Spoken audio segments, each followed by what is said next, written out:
July 11th, 2023 work session of the Harnett County Board of Commissioners to order. And I'll ask Vice Chairman Morris to lead us in the Pledge of Allegiance and Can we invocation. stand, please? I pledge allegiance to the flag of the United States of America and to the republic for which it stands, one nation, under God, indivisible, with liberty and justice for all. Would let us pray. Dear Heavenly Father, thank you for the many blessings we receive. Please give us the strength and the guidance to serve the people of Harnett County and what's best for them. In Christ's name we pray. Thank you, sir. All right, good morning, everybody. Hope everybody had a wonderful 4th and a great weekend. We will move right along to discuss a request to consider approving the FY25 5311 Administrative Grant at Pre-Application. Mr. Barry Blevins, good morning, sir. Good morning, Mr. Chairman, and thanks a lot for allowing me to bring this up. Every year, or last year started, and this is the second year that the DOT requires a pre-application, and we need to bring it to the board for approval and signatures. The pre-application is followed by the application, which will probably start in late August, and so we'll be before the board again for the actual application. So it's unless there's any questions, I mean, it's pretty straightforward. It's just signatures are required for the certain documents that are required for the grant. And I think what this is all about for DOT is that so they can process the pre-app in a way that it's, I guess, more efficient, so they can present it to their board later on this year. Good deal. I have a question on that, if you don't mind. This pertaining to the mobile assistant that we have here. I'm sorry. Does this pertain to the mobile assistance we have for? Yes, citizens? ma'am. I'm sorry. Yes, ma'am. No. It's for the HART system. Do we have any contracted agencies for that now, or we're just doing it ourselves? We're running ourselves. You're running your own? We do it all. Okay, that's what I want to know. Any other questions, comments? Pleasure of the board to add this to the consent agenda next week for approval. Madam Clerk, we'll add that to next week's consent agenda. Thank you, sir. Thank you. All right, moving on. You're still up, sir. Discuss a request to consider approving the NCDOT FY24 Travelers Aid Program. Thank you very much. Now, as the board may recall, last year's application we applied along with the 5311 funding for our HART system. We applied in partnership with DSS for Travelers Aid. It was only a $5,000 grant, but it's 50-50, $2,500 apiece. Or our match is $2,500, and of course it's $2,500 for a $5,000 project. DOT considers this a separate project, and how the Travelers Aid works. And this is for the agreement. I'm sorry to jump ahead of it. This is for any person through DSS who wishes to leave the area is to purchase transportation, whether it's a bus fare, it could be an airfare, with the concept that they wouldn't return. So if there's somebody who's a abused spouse or something like that who wants to leave the area and doesn't have a way for transportation, and they meet the income criteria, we get a bus ticket or a plane ticket for them. And we only did 5,000 because we wanted to see. I know that DSS has told me they have in the past had funds for that, so it came at the right time because they no longer have those kind of funds, and there is a demand. I just don't know how large it is, but I'm pretty confident we can go through the 5,000 fairly quick. And in fact, we're going to apply for it again because we're pretty sure this is a benefit for a person who's abused and wants to leave. This a new benefit, or have we already had? We've never applied for it before, so this is our first year. But I don't understand this. So we buy a ticket for a person to fly out of Harnett County to another state or wherever if they're not coming back to the state. That is the idea, that they don't come back. Does this have, I see it's a grant, is there a match to it? There is the $2,500. Oh, it's okay. Are we matching any? Or do we put anything in this? You said the $2,500. $2,500, the county puts in $2,500. Did we budget that? I'm sorry? I'm not sure. He asked if we budgeted. What, yeah, we budgeted for it, yeah. Oh, we budgeted for that. Yeah. Oh, see. Okay, I'm fine, but I never been told of that before. We did budget for it in this year? Yeah, but it wasn't as a project. We have it in our funds Okay. to move it over. And the criteria for this is, you may have mentioned this a while ago. I understand domestic violence and you have to do emergency relocations and that kind of thing. What else, or would we spend this money? We would not spend it on anything else but the transportation itself. Yeah, but I'm saying, somebody walks in your door and says, I just don't like it here, I want to go to Key No, West, Florida. no, it has to be a reason like Yeah, that's spousal what I was abuse. asking, is what those other, Yeah. some of those other reasons are. Lost a job, doesn't have a home to live in, those kind of things. It has to be life changing for a person to come in there and someone leave. I want to leave. Can you help me? So, for instance, if Captain Wood back there would get a call a number of times that John Doe's hanging around the Speedway up here and he's become a nuisance, Right, homeless, right. and he figures out that if he can get him back to Jacksonville, Florida, where he's from, everybody would be better served. Would that money be available for Yes, that? because it's based on the Okay. income. Absolutely. But But he'd have to go, DSS is going to do the applications for us. We're just doing the purchase the ticket or seek the reimbursement from the state. I'm sure there's a line of bureaucracy there that's got to be complied with. But Right. That's what I was looking at, the Right. effectiveness of That's- it, how that- it would work. That is what it's for. Yep. It's not, again, if somebody who has a life issue and they think it's going to be better in Jacksonville, for your example, and Sure. give them a ticket down there. How long have we provided this benefit? We haven't. This is our first year. However, DSS has told me that they had money from other sources in the past, but the pandemic dried it all up, and they haven't had those funds yet. So,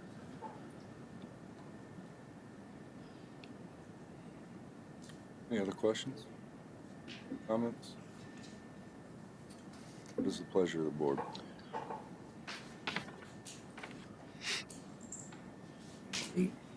Pretty steep match. Would you like to proceed and add this on the consent agenda for next week? I'd like to think about that because I think it's just wasting our money. Would you like to add this for an item for discussion next week? I think that's what we should do because there are so many other things that we can be doing in this county, but other than that, I'm just being honest about it. I'm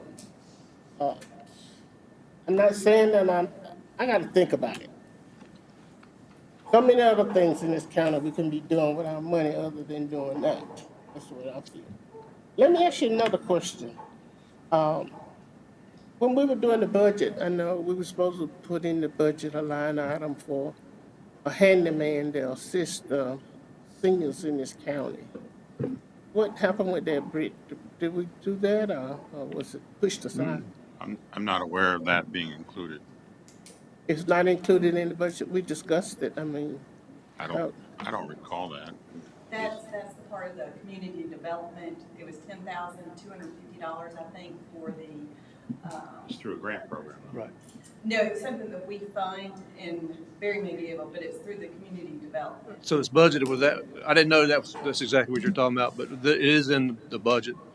$10,000 will be requested. And I'm pretty sure it's approved. To do emergency repairs. Right, and so yes, we will treat that exactly like we do anything else: community development, need, income, homeowner, occupied home. but I think that's very much needed because we Right. have a lot of senior citizens Right, that have no way of trying to reach out to find someone to do these duties that needs to be done around their home and all of that, you know. So I'm not against it. I just think we need to discuss that a little. and to your point, we did apply for the USDA grant, and we haven't heard back from them yet. But the last time I talked to them, they were very competitive, and it wasn't any match. I didn't apply with any match, so we may be able to have that too. So it'll be based on exactly the same. Okay. So And again, that $10,000, what we envision is a person who needs help so that they can stay in their home. Yeah, Yep. of course, Yep. that's probably, I would think, the right criteria for the money. How will we vet these people that come in asking for assistance? As every other program with community development, what we do is we take an application. It's based on their income for a home. We don't do renters and we don't do mobile homes because, like somebody renting on a piece of property, it has to be homeowner occupied, and they meet the criteria for income. Then they would be eligible, and then you would go out to their house, and if the house is or structure is so dilapidated that you're wasting money on it, I mean, you just can't do it. So it's really a take of each case is different, but it's whether or not the service you provide allows them to stay in the house longer. Like a simple a good thing is like we right now we do the utilities program where you get free tap as long as they provide the plumbing because they've run out of water. It could be a good instance where a person needed that help with that plumbing piece that we would pay for a handyman to do it. I think we've gone off on a tangent here. Item 4 has to do with the Travelers Aid Program grant. My Correct. question is, how do we vet someone that comes in and says they want to participate in this program? Okay, so what that is DSS will run the program as far as the eligibility. It'll be based on income and the need. If again, the example used, the homeless person, as long as they go to DSS and applied for it, and they need to get out of here, then that's what you do for it. A spousal abuse, something like that. But it's not. I just want to move. It's not going to be like this kind of thing. I got to get out of here. I just want to move. Okay, so DSS will be the one that does the investigation and makes the determination. Correct. And we'll be the ones that supply the Right. money. Right. So What's wrong with that picture? So for our part is it's a DOT grant, and so all we'll do is seek the reimbursement. Yeah. Thank you.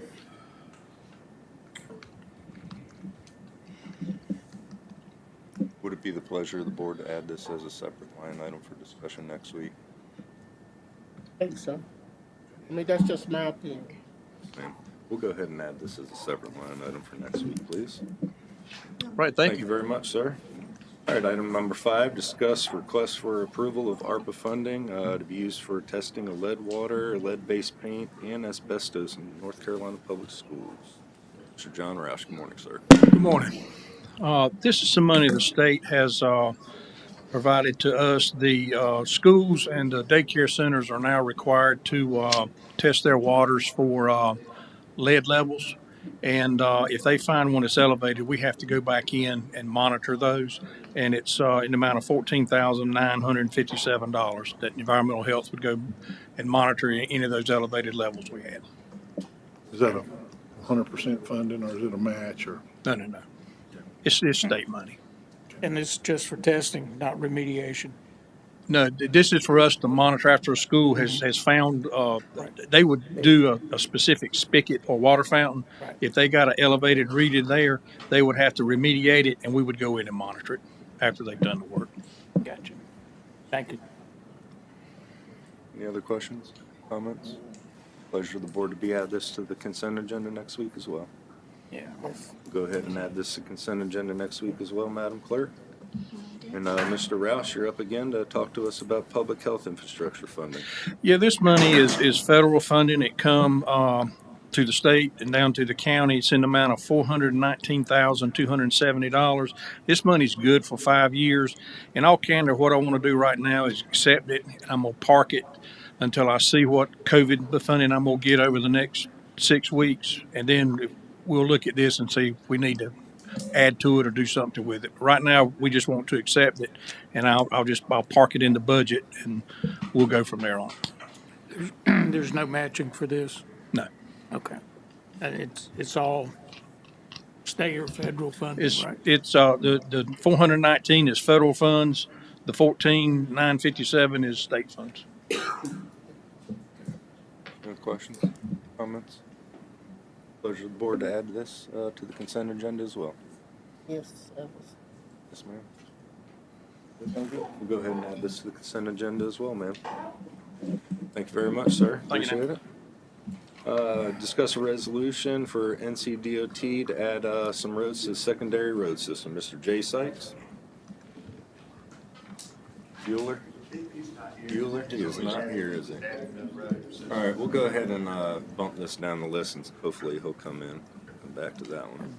All right, item number 8, discuss request for approval of resolutions for personal property as surplus property. Miss Angela McCauley. Good morning, ma'am. We have 2 resolutions for your consideration today. After the consolidation, we did some cleaning up and some cleaning out of some of our library branches, and we were left with quite a bit of surplus materials that we needed to repurpose. Much of it we did repurpose. We took some things down to our Ben Haven library branch that we hope to open late summer, early fall.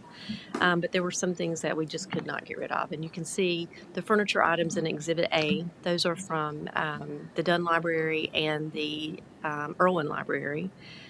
We did ask, other county departments if they could use them, other libraries if they could use them, and there were no takers. So we would like to request that these items be donated to Habitat for Humanity. The second resolution is for the donation of 2 outdoor book returns, one being located at the Dunn Library and the other at the Coates Public Library. Both those returns were in great disrepair. They were rusting. When you have rust, you have leaks and water and books. They don't mix well. So I actually ordered a couple of new returns for them, or one for each library. And ironically, about 2 days later, I received a phone call from a Boy Scout leader asking where he could acquire an old book drop. I thought the timing of that was perfect because we had no idea what we were going to do with these book drops once they were removed. So the second resolution is asking for permission to donate those 2 book drops to Boy Scout Troop 125. They're going to repurpose them for flag drop-offs so that people can turn their flags in and then they can be disposed of in a proper manner. Now, do both of these resolutions, can we couple these together? Yeah. Is there an issue with that? I don't think so. Any questions or comments about this? No? Pleasure of the board to add this to the consent agenda for approval next week. Well, we'll go ahead and add this to consent agenda next week as well. Thank you very much, ma'am. All right, discuss a request to accept $866,000 and some change in funding provided through the Home Community Care Block Grant. Mr. Brent Trapp. Thank you, Chair. This is our annual funding request that we receive, or funding that we receive for our aging programs. Just ask that the board accept the funding that we're receiving through the grant. could I ask a question? Yes, ma'am. Yes, ma'am. How would this funds be used? Well, there's a number of programs that are supported by it. It supports our Walk by Faith Adult Health, Day Health and Daycare Center. Also the Elderly Nutrition Program, the Dunn Enrichment Center, and the Coates Senior Center, and the other senior centers that are involved. So it's a variety of different functions, plus the staffing that relates to the aging program. Well, I have been approached by the Shouttown Senior Citizen Program, and those people need a roof on their building. Yeah, I don't know if there's any funds available for that. That's what I'm asking.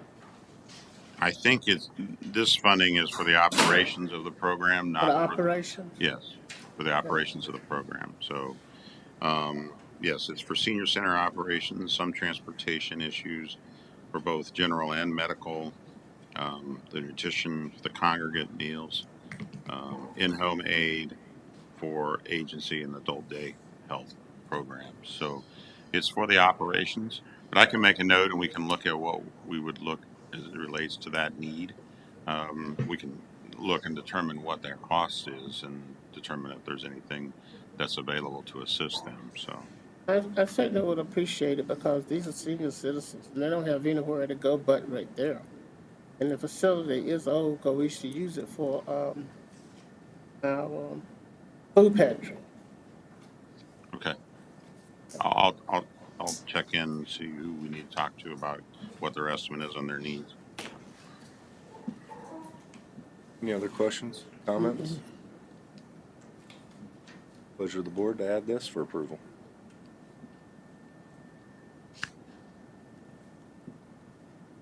Yeah, I'm fine. I need to ask you something to Brent after the meeting. Do what?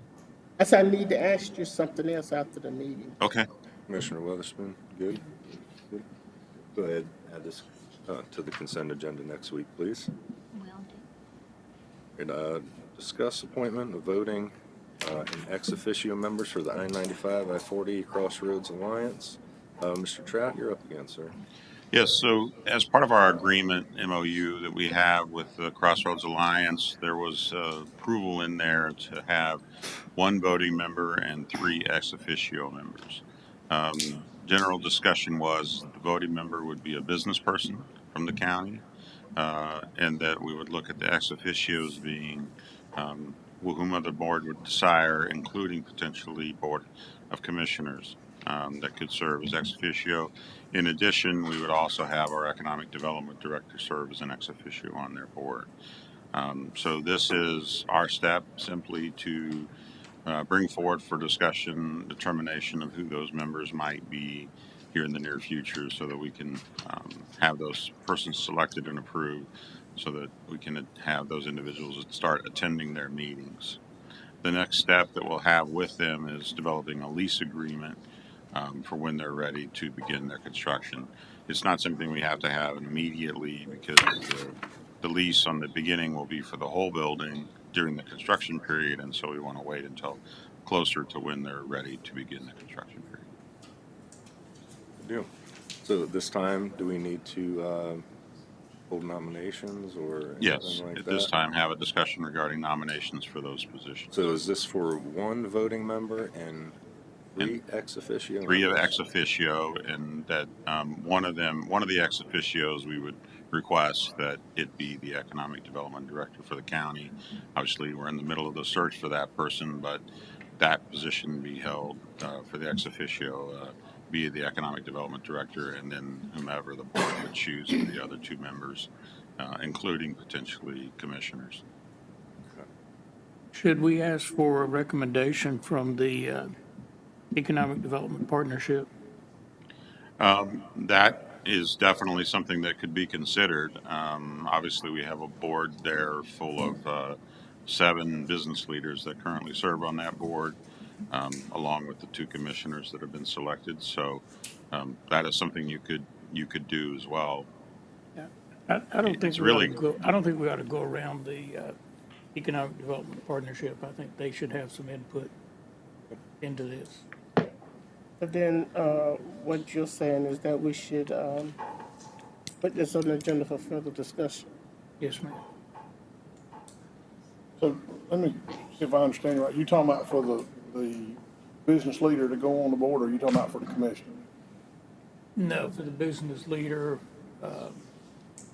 Yeah. So yeah, you well, I want, mean, you want to table it until we next can- week when Brooks is back, and that way we can all talk about it? yeah, That's what I the did next this. work session is August 1st. Our next work session for the business leader. As far as the commissioners, I was gonna nominate Brooks to be one of them. He's already on that board with you, isn't he? But, and again, I think, Well, how's he gonna hold 2 positions on that board? Don't know. It just came to mind when Lou was talking about it, and that's why I brought it up. Well, it seems to me like you all are stagnating the board with with you all here. But that's something we can discuss. Would it be a pleasure of the board to go ahead and table this until our next work session on, I make a motion, we table it to August 1st. our motion to table this till August 1st? I agree. We will go ahead and table this until August 1st and go ahead and discuss this. Have to vote on it. Thank you. Mr. Chairman, you gonna take a vote on that? My apologies. Sorry about that. I have a motion for a table. All in favor, please say aye. Aye. Any opposed? Carries unanimously, Madam Clerk. We'll go ahead and table this to August 1st. All right, financial quarterly update, Ms. Kimberly Honeycutt. Good morning, Morning. Mr. Chairman and members of the board. What you have before you is a quarterly financial report, but let me just say that this is very, very abbreviated. We always close our fiscal year June 30th of each year. And so the information that I'm giving you is for the current fiscal year through June 30th, but that is not our final year. And so each quarter, when I come to you and give you quarterly reports, they are defined as of a specific period of time. And then we put that information monthly out on our website. And I did not want, in the sense of transparency, I did not want the public or anyone that reads our financials or goes online to look at the June and think, oh, that's the final, because it's not. So basically, June is what we call the month that lasts forever. That's what we say, but typically we'll hold that open for a few more weeks while we get in our final sales tax. We still have another DMV collection to bring in, and then a lot of our grants are reimbursement grants, so we've already incurred the expenses, but we have not posted any revenue.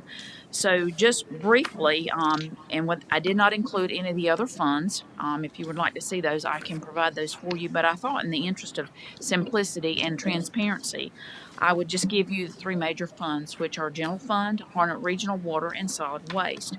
And let me just briefly talk about the General Fund.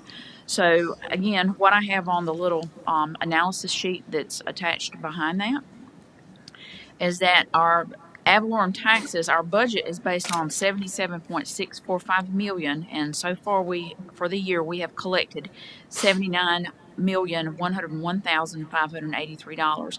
And keep in mind that when that budget was set, the value that was provided us at the time, statutorily we cannot budget any more than the collection rate of the previous audited fiscal year. So that budget was based on a collection rate of 99.46%.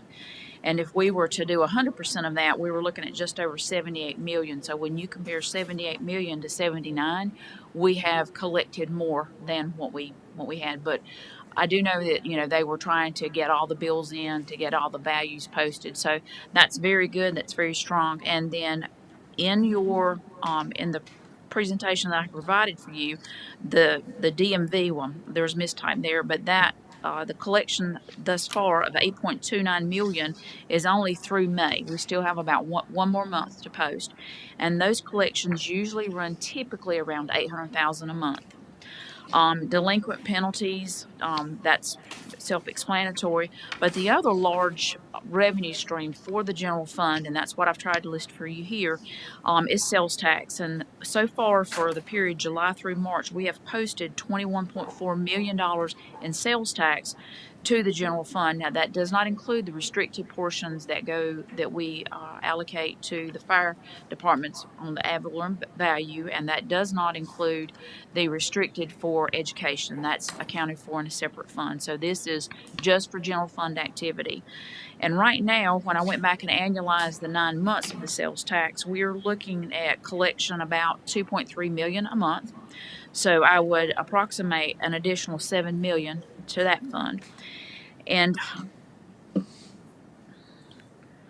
so then just below that, I have our general fund expenditures, and for the most part, the only thing that is left to post to the general fund expenditures would be 2 more weeks of salary. So when our employees are paid the last day of the month, it is only through the 15th of that month. So when we close our fiscal year, we still owe 2 weeks of salary. And for the general fund, salary and benefits, I've approximated it to be around 2.8 million. So when you kind of look at that, take where we currently are, I'm showing that we're about 8 million revenues over expenditures. When I kind of annualize that out and kind of apply how I feel that we're going to settle out, I'm thinking that we're going to settle out around 11 to 12 million revenues over expenditures. But there again, I still have quite a few entries to make sure we post. We're going back through everything, making sure everything's through All of our reconciliations are done, but we're still very, very strong. We're still able to, if you'll remember, we've been able to put funds aside for some of our capital projects. We're in a very good place, but it's due again to the policies and procedures that you've put in place, the strong management team that's in place. Right now, we're very solid. Looking at Harnett Regional, and again, I'll be very brief. Facility fees represent 91% of Harnett Regional's revenue collections to date. There are still 2 weeks of payroll expenses left to post to Harnett Regional, and that'll be about $365,000. But we still have a few utility bills. There may be a few extra contracted services, chemicals. You know, we're still kind of posting some of those because we've gotten the deliveries in, but we may not have gotten the invoices. So we will be holding our books open until July 21st to get all of that posted. So, and once we get everything posted, I will bring you another preliminary before report, but it's not over until the auditor goes through it and stamps it as final. And then solid waste. Solid waste has totaled $9,024,395, which is an increase of 4% over last year for their revenues, which is very solid. And their facility fees represent about 53% of their revenue collections each year. And they still have, again, just like Harnett Regional and the General Fund, 2 weeks of payroll expenses left to post, and theirs usually runs a little over $50,000 a year. And I will tell you that in looking at Harnett Regional, I know that there is a deficit of revenues over expenditures for the year, but that is because the Harnett Regional, we have transferred about $24 million of their cash over to their capital projects. Because if you remember their CIP, they are have planned on doing a lot of pay-go. So they have quite a few projects that have launched that they are transferring that money over, and that speaks to the strength of their dollar because they're able to pay for these rather than finance them with the financing costs as they go along. So I know that was a lot in just a few minutes, but again, I did want to meet the financial reporting obligation so that, you know, our rating agencies know that you're staying informed, but I didn't want to put a lot out because this will change. This is not the final June. So, any questions? Any questions? I have one. Does this report include the increases in pay that we gave the employees? That will not take effect until, now that's some of the ones you've done through the year, but these, I think you're talking about the market study adjustment and then the COLA. Yeah. Okay, that will not come into play until next fiscal year because that's not effective until July 16th. But this does include the ones you did back in for the COLA from July 1 of Right. 2022. And then I think the law enforcement or the public safety increases that you've done through the year. So when you compare the salaries to last year, they have gone up, but that is in line with those increases that you've done. But the market study and the COLA that you approved as part of the budget you will not see that impact until the July and the full impact of the August reports for next year. Does that answer it? I'm Kind of confusing. Oh Lord. But I understand. You're saying that the increases that were given in the budget and all was the increases of the study, right? Yes, ma'am. And that will be in next fiscal year. Okay. That's not in this report. It's not in this. That's what I didn't understand. But let me ask you this. Were there any increases for the employees in this year? In this? In this year, my question is, did the employees get any increases this year? Yes. And I know the increase is supposed to start, is it the first of this month, right? The increases they received in last year's budget were 3% cost of living adjustment. Right. And a 1.5% performance payment plan if they had a favorable evaluation. So that would be in this budget or the next budget? It was in last year's budget. Last year. Yeah. That's included in these numbers, these actual Oh, numbers. that's what I'm saying. Is it included in these numbers? Yes, that increase, last year's increase would have been covered with these expense expense Okay. numbers. All right, I got you now. That's that's the question I was asking. And May then not ask it the right way. Well, but- to kind of explain a little bit further, we have, we addressed the law enforcement, I think some of the market yes, study. So there's been some salary adjustments for those groups throughout the year. So it's kind of a different period. So that's what I wanted to make sure that that's what you were asking me. Yeah, okay, thank you. But yes, ma'am, county is doing very well at addressing salaries, addressing vacancies, and we are attracting a lot of talent. I don't necessarily want to speak for the manager, but in my office alone, the managers has been exceptionally understanding about finding talent, and it's not just about finding talent to meet the needs of the citizens, but it's also a contingency because I have over 27 years with the county, and eventually someday I won't be here forever. I'm not going to leave right now, but I mean we have to train these people and help them understand, and like we stated during the budget retreat, to understand where we're headed, we have to know where we've been. And so it's bringing these individuals in and learning the citizens and learning the culture of our county. So Well, we're thank moving you. forward. I can say I've seen some changes, some big changes since Brent has been here when it comes to the employees. Right. Well, if you have any other questions, just let me know and I'll be more than happy to address them. Okay. Thank you for your update, ma'am. Appreciate it. Yes, ma'am. All right. Item number 12, review applications to serve on boards and committees. Commissioners, in front of you, you have some applications as well as appointments needed. Take a moment to look through those.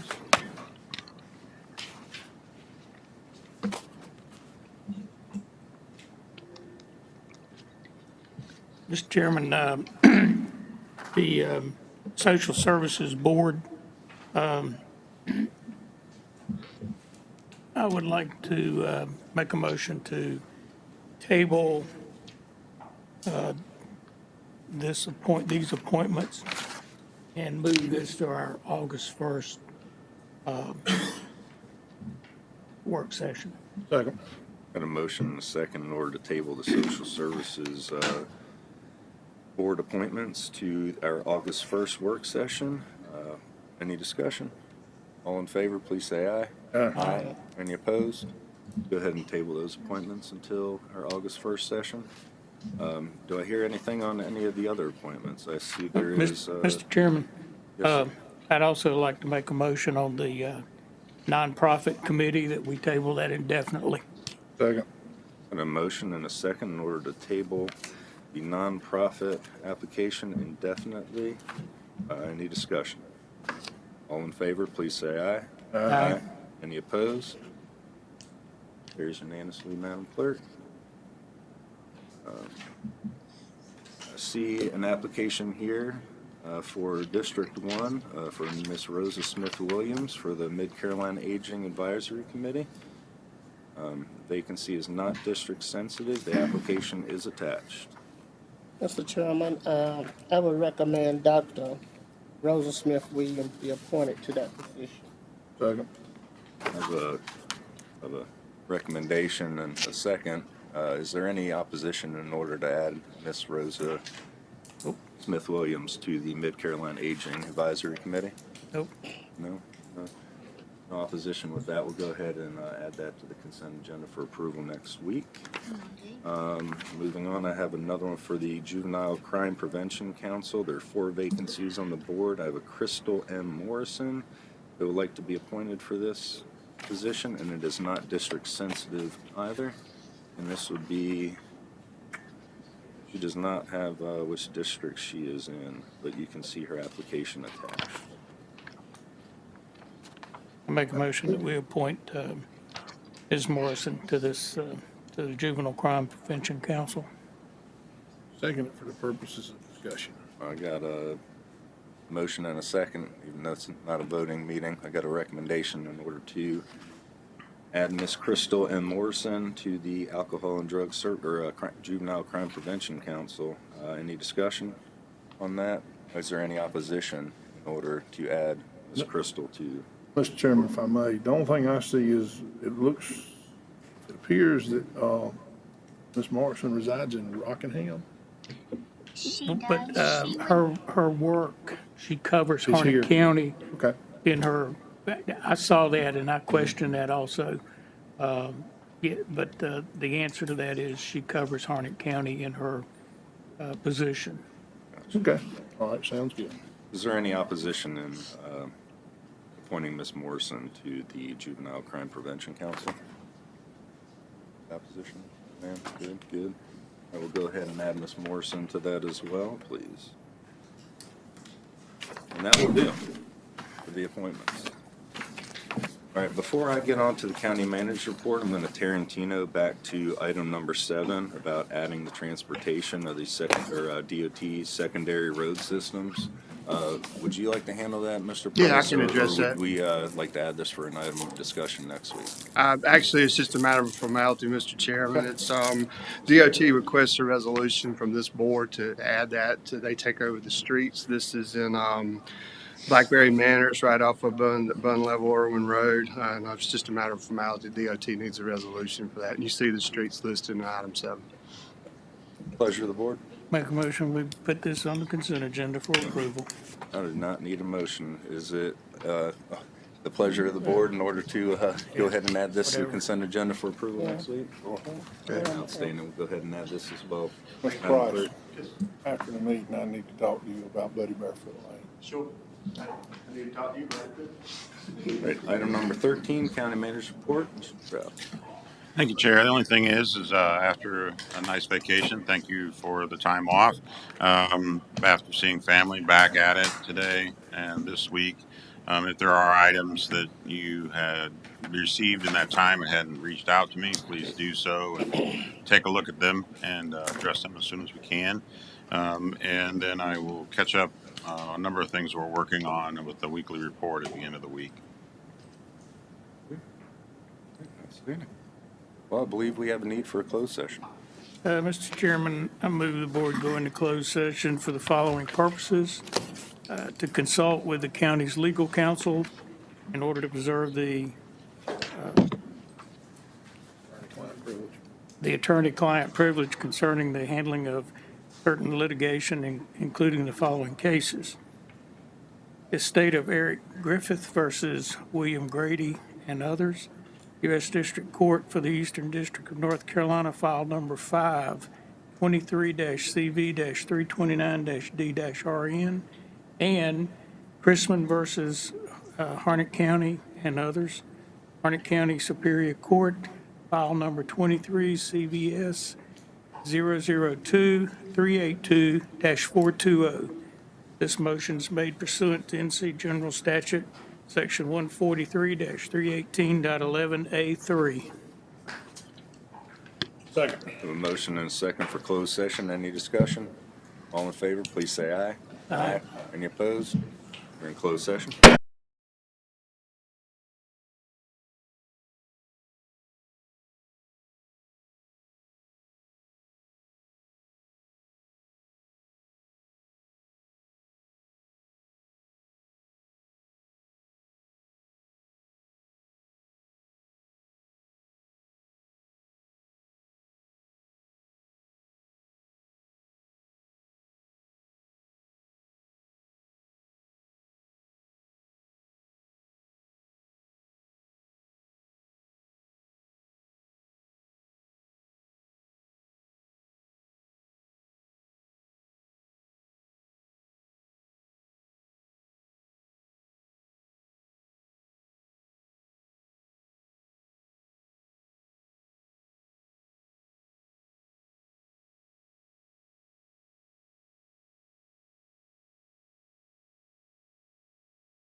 After a motion in closed section to reconvene in open session, we'll now call this meeting back to order.